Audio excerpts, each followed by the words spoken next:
FMC Fast Chat takes you inside the news so you can be in the know in 30 minutes. Hosted by Fair Media Council CEO and Executive Director Jackie Clement, Fast Chat features notables in news, media, and business. Hi, I'm Jackie Clement, and this episode is part of a new series, one that looks at the state of local news across America. Now, to do this, we're going straight to the source and talking with people who are working at some of the oldest media outlets in the country. So today we stop in New Hampshire and we are speaking with Steven Fowle, who's the editor at the New Hampshire Gazette. Thanks for joining us, Steve. Much appreciated. Well, happy to be here. Your newspaper, if I have done a little bit of my research correctly, has a strong history of dissent to its credit.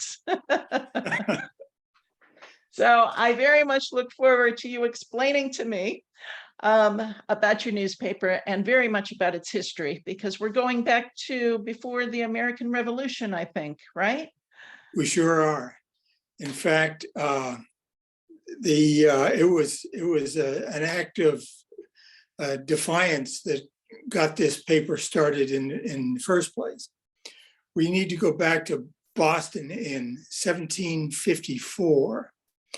The provincial legislature was scheming to put together to put a tax on spirits, and naturally there were people in the Boston area who didn't think that was a good idea. They were against that.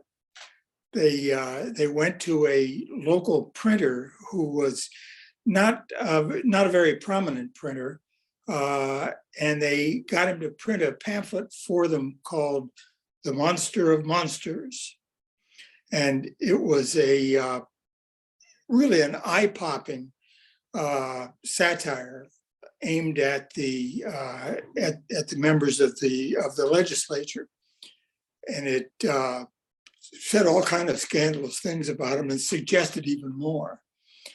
So it was a pretty fiery little thing, and so they printed that, had boys out on the street hawking the pamphlet, and a member of the legislature, got his hands on one, and he looked at it. His blood boiled, and he said to the boy, "Where did this come from?"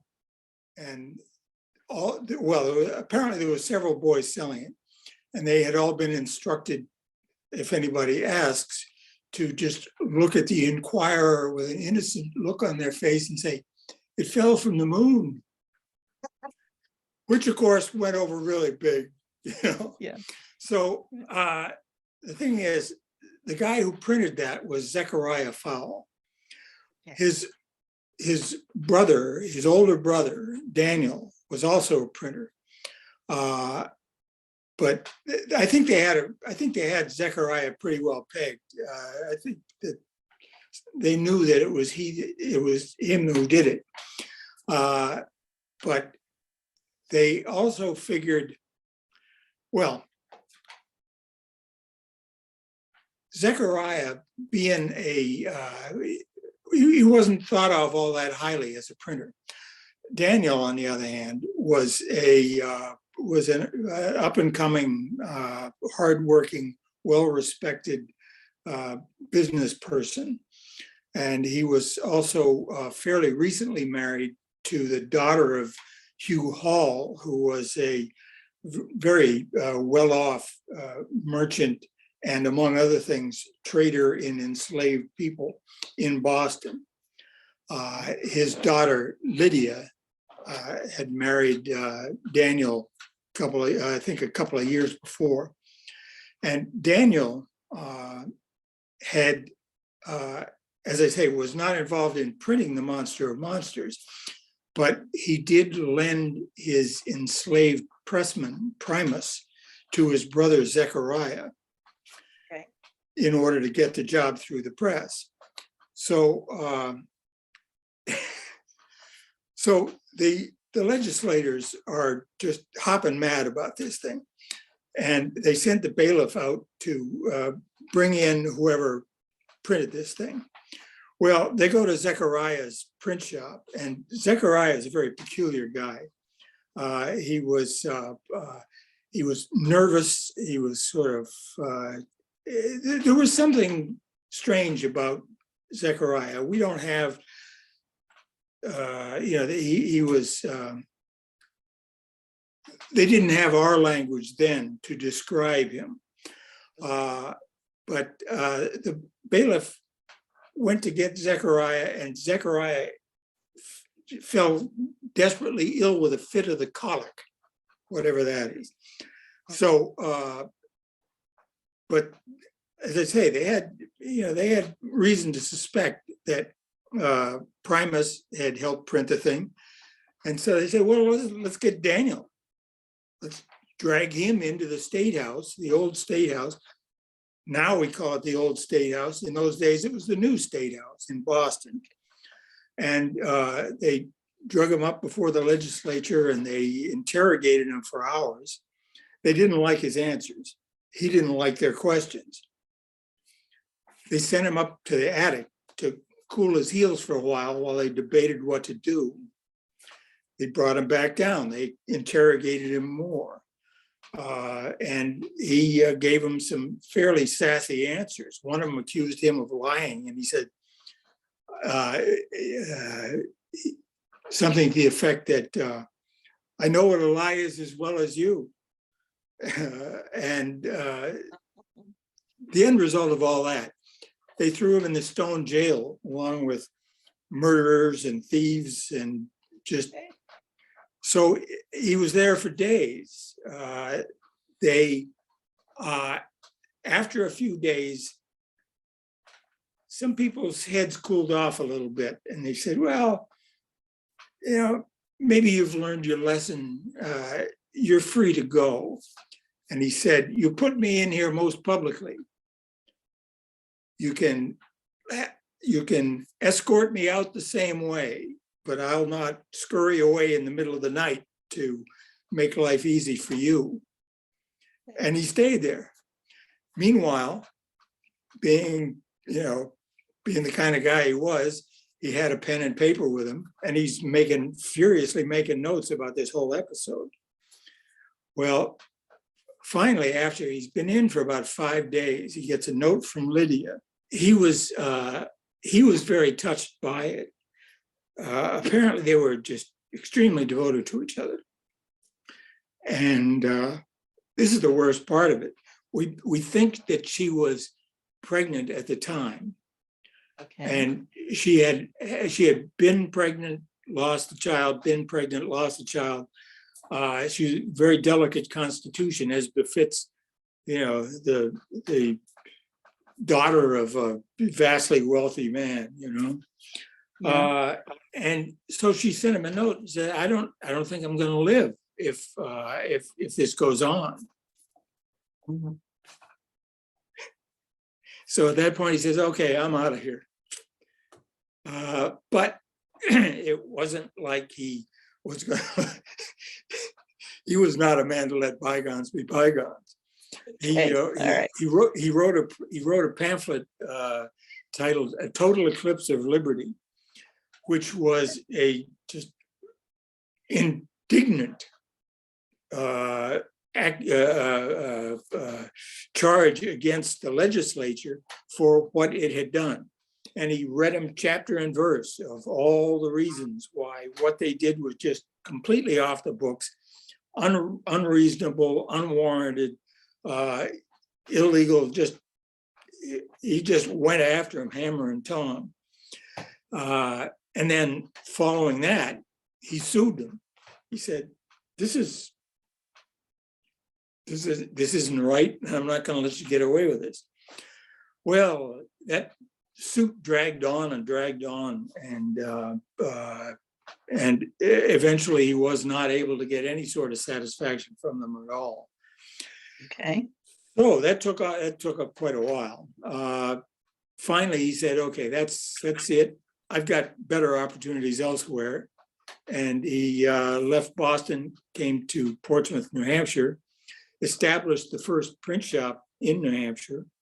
And in October of 1756, founded the New Hampshire Gazette, first newspaper in New Hampshire. Okay. And we'll skip over the next 25, 30 years, because Okay. obviously when I start telling these stories, it just takes far too long. Daniel lived until 87, and he never did have any children who survived infancy. Lydia died young, 5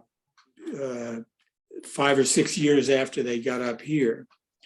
But so Daniel left the paper to his apprentice, John Melcher. Melcher ran it for many years. Daniel also left his enslaved pressman, Primus, in the care of Melcher.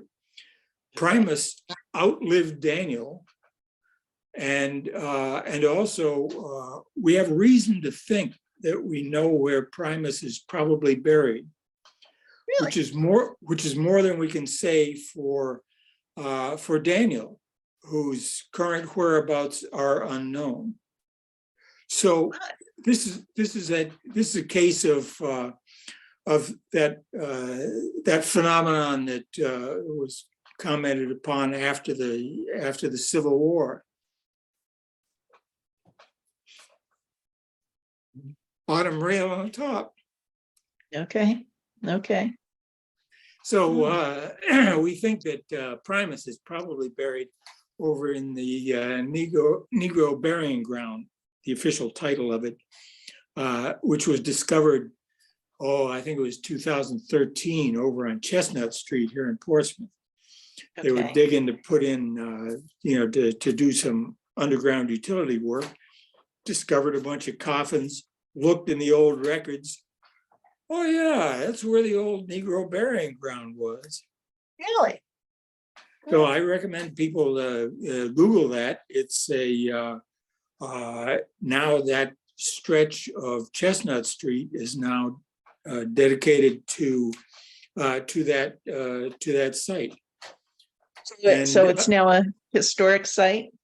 It is. Okay. And we suspect that Primus is almost certainly there.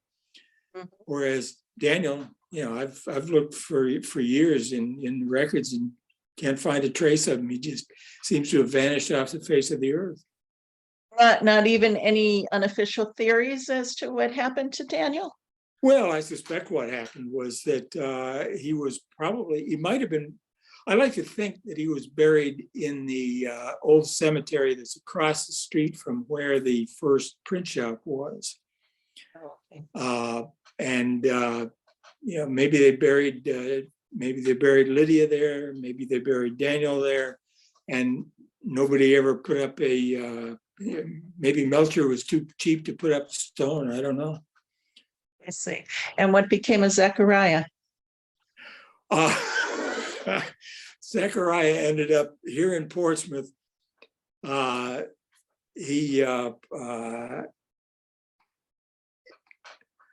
and we should also bring up Isaiah too. Zechariah ended up here in Portsmouth, as did Daniel's older brother, John. Daniel's older brother, John, was also a character. He was the eldest son of the family. Their father died, I won't say young, but probably in middle age. His mother, Mary Barrow Fowle, lived somewhat longer, but not a lot. I think the family's assets, such as they were, went to John's education. He went to Harvard, graduated from Harvard, became a minister. He was fired from his first parish because he sold the library and gambled away the proceeds. Okay. And then he went to the Society for the Propagation of the Gospel, and they didn't have any use for him either. So there's Daniel. I mean, granted, he's a flawed man. He relied on enslaved labor to print everything he printed, this newspaper included. But but he and for a guy who was so jealous of the protection of his own liberty, he seemed not to be fully cognizant of the fact that he was depriving Primus of his liberty 24 hours a day. Right. But what are you going to do? It's the 18th century. They did things differently there. So, but he had his good qualities, Daniel did. And he's balanced on one side by his older brother, a gambler and a lunatic, and his younger brother, who's just peculiar and not a very careful printer at that. Okay. And we know so much about these people in large part because Zechariah had an apprentice, a fellow by the name of Isaiah Thomas. Okay. Now, everybody's familiar with Isaiah Thomas, the basketball player, but nobody knows a thing about Isaiah Thomas, the printer. Okay. At the time the Monster of Monsters was going through the press, there was a 6-year-old in the press office, in the printing office, who stood on a small stool in order to be able to set type. 6 years old, smart little lad, went on to become the publisher of the Massachusetts Spy, which during the Revolution, the British referred to as the sedition foundry. It was one of the more rabid patriotic papers of the Revolution. And in fact, when the day of the Battle of Lexington and Concord, one of the things that was on the British to-do list that day was to grab Isaiah Thomas and put him in jail. But being the clever lad that he was, well, I say lad, he was probably in his 20s at this point. Yeah, he would have been in his late 20s. He had his ear to the ground. He smuggled his press out of Boston and out to Worcester just a day or two before. And in fact, may have gone back to Boston and been in Lexington and Concord or that vicinity at the time of the battle. Really? Okay.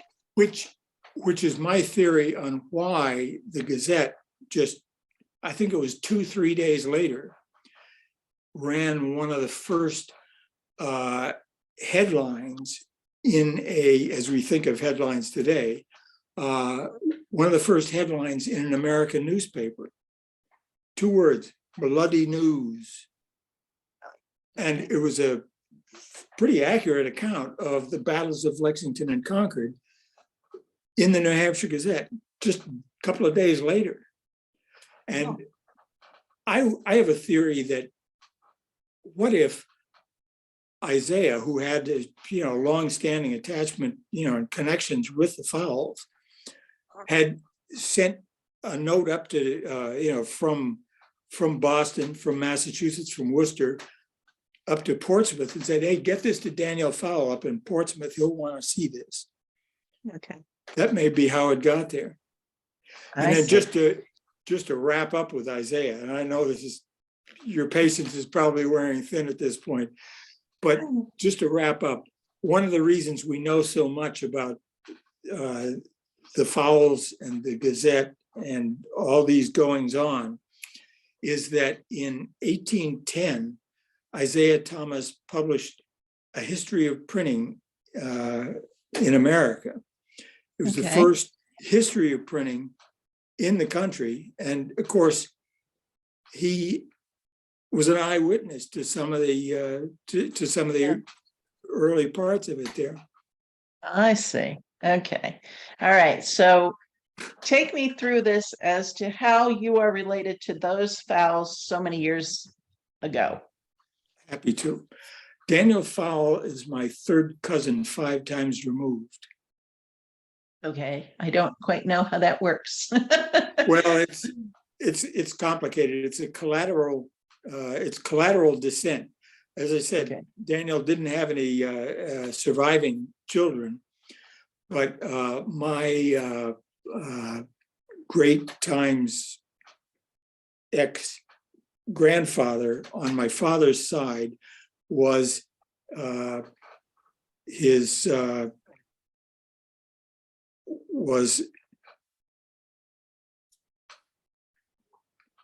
Daniel's grandfather Okay. was my great times the appropriate number of X's grandfather. Now, Okay. as I say, this is on my, obviously this descent is on the Fowle side of the line. And there's a wrinkle here, and here's where my late father comes in. I say Okay. late father, he died in 06. But I would have known nothing about any of this if it wasn't for the fact that when I was about probably 10 years old, my father asked me, "What are you going to do when you grow up?" Okay. And I told him I was going to be a pirate because it seemed looked like fun. Yeah, You know? exactly. You're 10 years old. What sounds like fun? Being a pirate. Yeah. I think that I had probably already showed some signs of being slightly unruly. And I think that in order to instill in me, if not necessarily respect for authority, maybe a little fear of authority, he said, there was a printer in the family way back in the olden days, and he printed something the authorities didn't like, and they threw him in jail. Mhm. Now, that was it. That was the story. Okay. And I think I've got it word for word. And if in fact I do, it amuses me that there's 26 words in it, one for each letter of the alphabet. Okay. But I know this sounds crazy, but every bit of this is, you're going to look a lot of it up. So this is about 10, I'm about 10 years old when I hear this. Okay. 30 years later, I'm wandering through the stacks of the University of New Hampshire library. And by this time, I've worked in newspaper. I've worked for newspapers in New Hampshire. And for some reason, it hit me that day. I wonder what I can find. I wonder. So, looked in the card catalog. Used to have card catalogs in those days. Printing, history of. Go to the stacks, Isaiah Thomas. Look in the index, Fowle, Daniel. This was the first I'd ever heard of Daniel Fowle. Now, that's how obscure the New Hampshire Gazette had become, that I'd been working in newspapers in New Hampshire for 10 years and never heard the name of the guy that founded the first newspaper in New Hampshire. And the paper which had gone on to become, in 1837, when the Maryland Gazette folded, that was the year when the New Hampshire Gazette became the nation's oldest newspaper. Okay. So, and yet, despite despite what should have been its prominence, the paper was obscure to the point of, near non-existence. Well, what had happened was the Gazette was bought in 1866, more or less, or sometime in the mid-19th century, by a fellow who ran the Chronicle here in New Hampshire, the Daily Chronicle. It was common in those days to run a weekly and a daily in tandem. And you'd save some of the set type from the daily and use it in the weekly and send that out to the surrounding towns. So people would subscribe to the weekly and they'd have, it would cost less. They'd have a paper once a week. They'd see what's going on, sort of a brief summary. So that became the pattern of the weekly and the daily. A guy bought the daily, bought the both of them in the 1890s, Fernando Wood Hartford. And being a clever fella, he said, I'll bet I can make more money if I buy all the other papers and fold them. So he did. So he nuked he nuked the landscape. There was nothing left but his Portsmouth Herald and the New Hampshire Gazette, which was his, he bought that when he bought the Chronicle, and he ran the two of them in tandem until 1960. By that time he died and his son took over. And they made the inexplicable decision at that point, to stop calling their Saturday paper, the New Hampshire Gazette, the nation's oldest newspaper. They were still billing it, as the nation's oldest newspaper. Inexplicably, they said, well, we're going to change the name to the Herald Weekend Edition. Okay. And that's what we're going to do. Now, by my lights, that would have been the end of the Gazette, except for one thing. The Herald added a line to its masthead saying, Portsmouth Herald, blah, blah, blah, blah, continuing the New Hampshire Gazette, the nation's oldest newspaper. Okay. So they combined the papers, 1960. So fast forward, 1989, and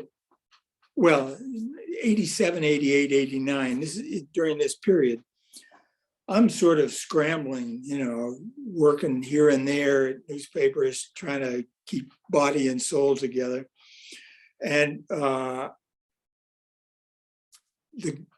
paper I was working for was being bought out from under us by a guy who none of us on the staff were looking forward to working for this guy. We knew him too well. We've been covering him for a long time. Work for him. I've got a way out. I'm going to take it. Okay. Well, one of the things we thought of doing was, well, what if we scraped together all the money we got, which wasn't much, and started a competing paper, and we can put his paper out of business, and we'll have our own, and we'll do it right. Every newspaper person's dream. If I had my own paper, I could do it right. Right. Yes. So one of the things that we were going to have to do if we were going to put together a competing paper was, what's the name of your newspaper? Well, we don't have a name. No, you got to have a name. At that point, I've been looking into this New Hampshire Gazette for a little while now. Yeah. And it occurred to me, well, wait a minute. What if we called it the New Hampshire Gazette? Well, you can't do that unless you've got the rights to the trade name. Okay. So I went to Concord, asked at the Secretary of State's office, I said, who's got the trade name New Hampshire Gazette? And they said, nobody. Would you like it? I said, yes, please. The former owners, the Portsmouth Herald, had failed to continue the registration of the trade name New Hampshire Gazette. Okay. So I wrote the Secretary of State a check for $40, and it was mine. Okay. And so all this because of this story that my father had told me 30 years before. Right. And the funniest thing about it all is that years later, after I'd been publishing the Gazette for probably 10 years at that point, my father asked me, he said, how did you ever figure out that you could get your hands on that? And I told him, I said, well, it all started when you told me that story about the printer in the family way back in the olden days. And he couldn't remember that he had told me that story. Okay. So talk about dangling by a thread, you know. Oh, okay. So where we are now then with the newspaper. Yes, yes. Well, we You finally get to you the present. you're carrying on the tradition though that Daniel started with it, are you not? Well, I like to think so. I mean, here's our latest right here. All right. So if I'm correct, I don't know how you would describe this. From what I see, in terms of descriptions, people will define it as an alternative newspaper. I wouldn't argue with them. Okay. Usually 8 pages. Always. Always 8 pages. Why 8 We pages? we used to run more pages, sometimes 12, sometimes 16, but there was a point where it just got to be too much to handle. And so I said, you know, hey, we can do what we want. We'll make it 8 pages. And as it turns out, it turns out to be a very convenient size for us. We have 360 or so subscribers around the country. And by folding the paper up, we can mail it. We send it out first class bulk mail. It arrives in a couple of days. And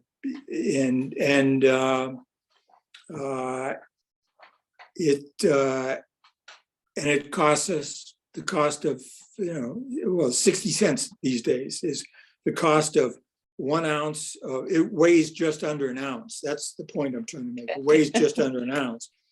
And so zing for our subscription operation, it's just, you know, it's the sweet spot, you know, it's great.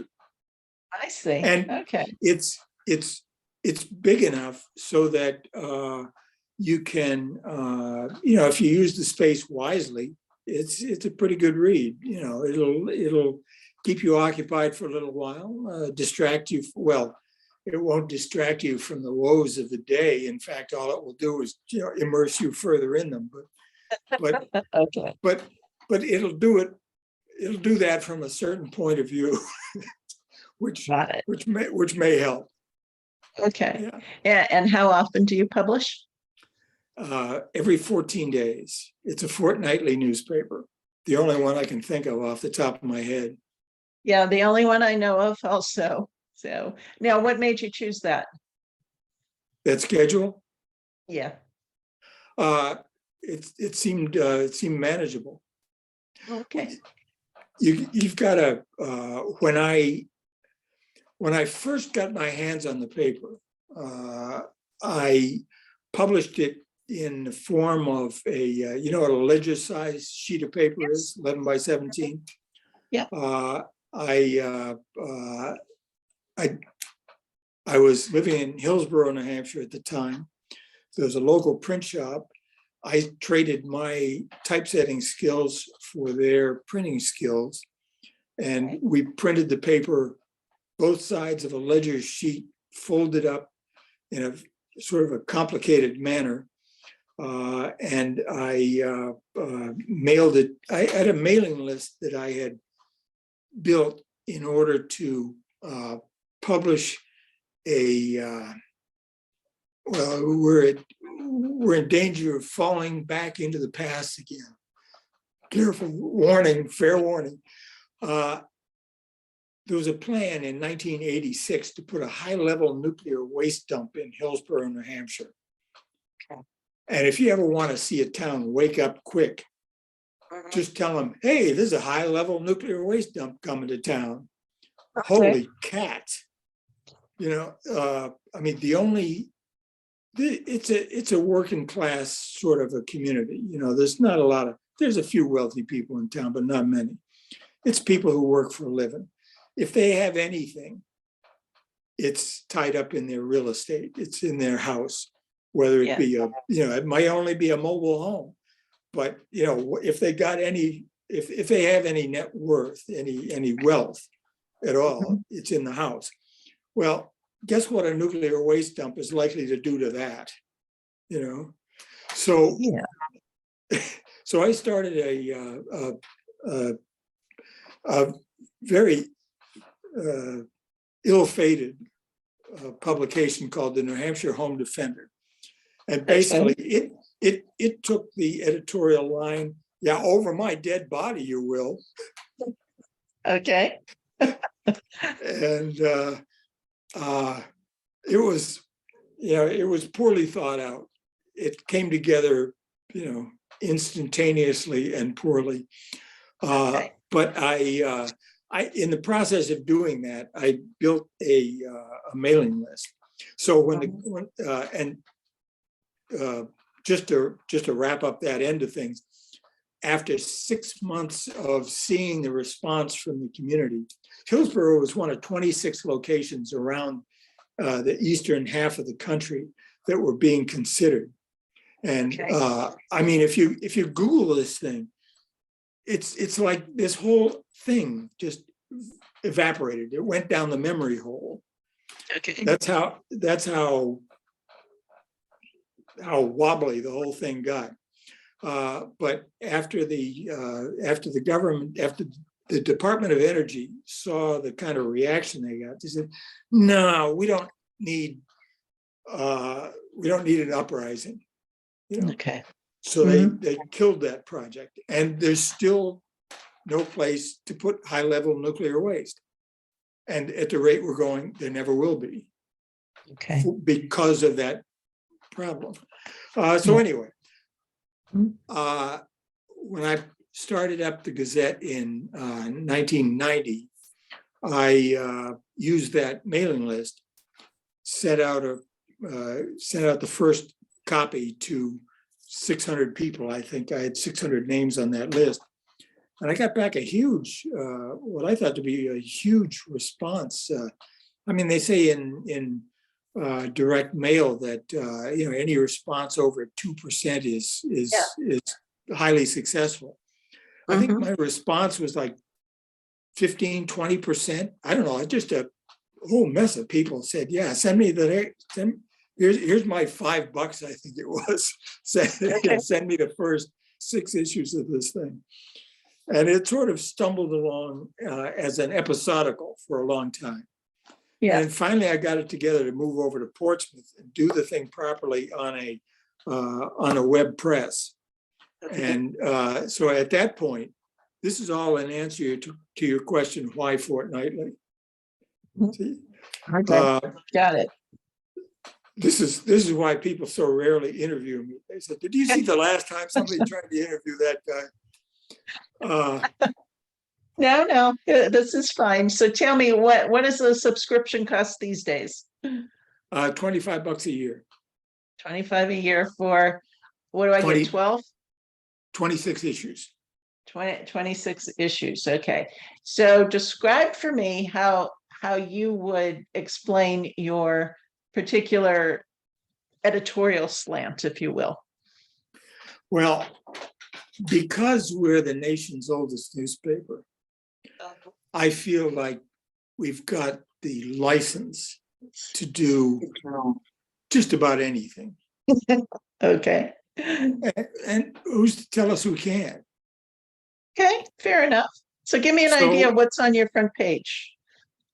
Well, generally what we do is we run well, almost invariably, we run the top of the front page extends down below the fold is the fortnightly rant. And that's likely to be almost anything. Okay. Then we've got the alleged news, which lately I've been using a fair amount of work that is available under a Creative Commons license. Okay. It provides some variety. There's a lot of people out there doing a lot of good work. And in our current information environment,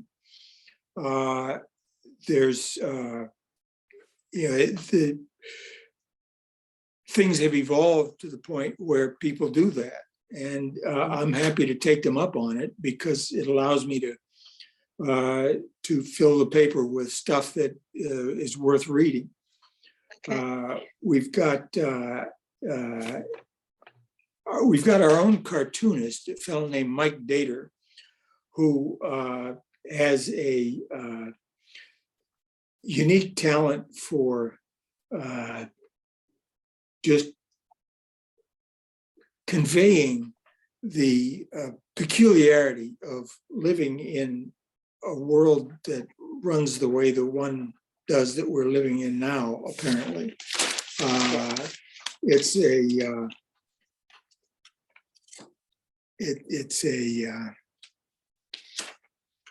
he's got a style of drawing which is I see. very well, it's all his own, and he's extremely popular. That's all I can tell you, is that everybody, when I see people on the street, they say, tell Mike his latest work is his best yet. Okay. We've got in the middle of the paper, we've got mash notes, hate mail, and other correspondence. Okay. And that's people seem to like that too. I like it because it gives me a chance to I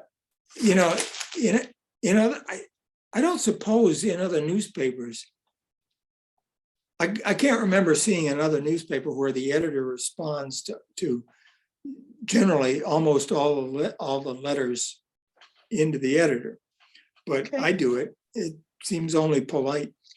Okay, so are you responding to hate mail, or you're writing hate mail to other people? Well, fair question. We don't get very much hate mail, Okay. which I find disappointing. I wish we got more hate mail because it's so much fun. Yeah. I really, if everybody agrees with you, what's the point of Anything. Yeah. Yeah, I like a little resistance. And then on the back, we've got Admiral Fowle's Piscataqua River Title Guide, not for navigational purposes. And it shows the state of the tide for the upcoming fortnight. And then these tiny little columns here are just various odd events that have taken place on that date in history. Okay. And that's one of my favorite parts of the whole paper. When I'm putting the paper together, I always start there and work my way from the back to the front. I see. Okay. So given that yours is a rather unique type of publication, do you Yes. believe you have any competition?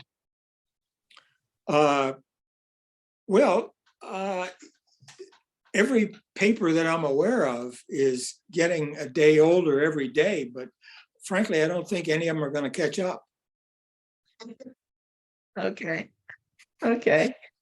Are there I mean, there are papers out there. I'm sure that there are papers out there with better qualified editors who are providing a better editorial package. But I'm doing the best I can. There are other papers out there that are. I mean, there's any number of news organizations out there that are trying to do what a newspaper's job is, I think, and that is to say, what in the world is going on out there? Mm-hmm. I mean, I think any one of the things that disturbs me about just pick your average paper. Say, let's just take your average paper. Okay, your average paper belongs to some huge chain. It's being strangled. It is inadequately resourced. It is constrained by old habits that should have been discarded a long time ago.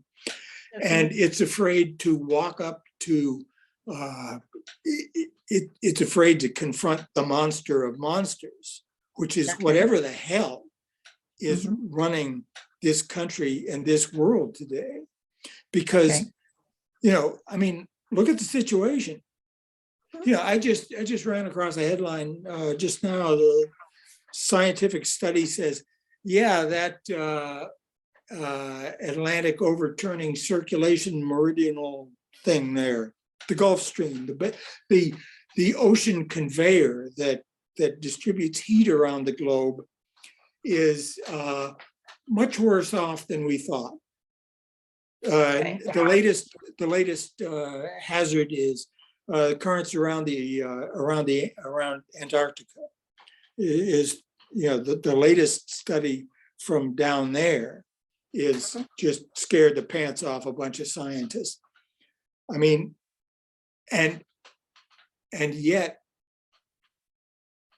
your average newspaper, just take a Gannett paper like the Portsmouth Herald, which used to, which we used to be a part of until I divorced the two back in 1990, 89.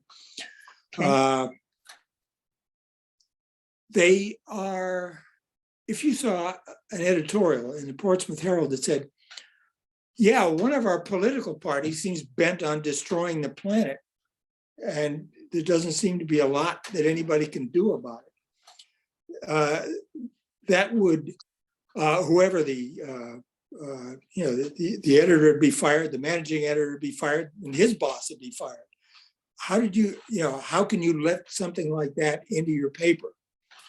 Well, in our paper, it's not a problem. We can just confront, we can confront the truth head on and say, yeah, we're really in a pickle here. And our standard methods of conducting politics don't seem to be doing a terrific job of countering the magnitude of that problem. Gotcha. Okay, I see where you're coming from. All right. And now I want to talk to you about truth, though, because I have a question. Because I have noticed as I've been going through names and old newspapers and other old media outlets, everybody claims something. And sometimes multiple places claim the same thing. So it's a little confusing. So, okay, you say you are the oldest newspaper in America, but the Hartford Courant also says that. So they were founded later. Okay. How can they be older if they were founded later? I don't know. You explain this to me. I'll ask them to explain it to me, but I'd like your take on this. Well, I think that it's been a long time since I've had to confront this issue. My recollection is this, that they used to say that they were the oldest newspaper, and then and I think that they have since then dialed it back a little bit and begun calling themselves the oldest daily paper. Oh, okay. And since we're not a daily, we don't have to, and we don't claim to be the oldest daily. We're not the oldest daily. We're not a daily. Gotcha. Okay. I kind of like the, in journalism, fewer words is frequently better. There's a lot to be said for being succinct. And I like the fact that we can state unreservedly that we are the nation's oldest newspaper. Okay. Do you consider yourself a journalist? Yeah. Okay. Yeah. And the writings that are in the paper, do you do most of the writing yourself, or? Yeah, if it's got somebody else's name on it, they wrote it. But if it's got nobody's name on it, I probably wrote it. Okay. All right. So we're already at time, but you've been greatly amusing with all of your history. I have enjoyed it. I have a general question that I kind of ask everyone. Yeah. Which is, why do you do what you do? Well,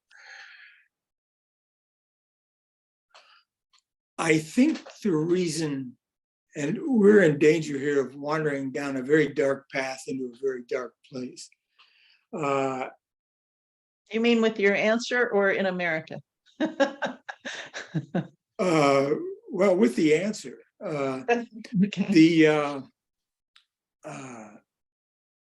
As I hinted earlier, I was not completely with the program when I was younger.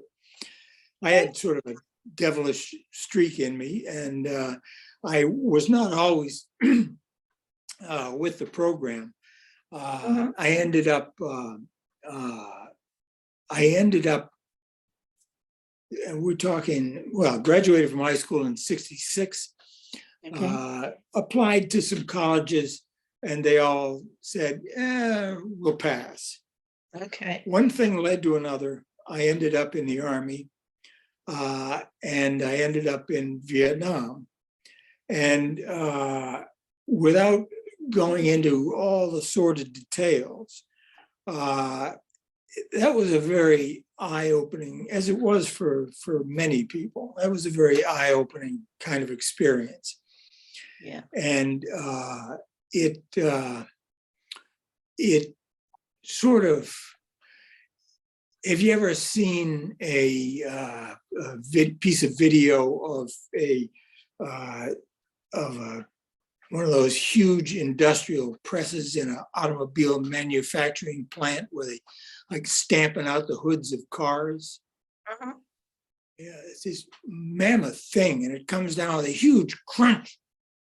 And then what had been a flat sheet of steel comes out the hood of a car. Yeah. Well, it had that kind of effect on me.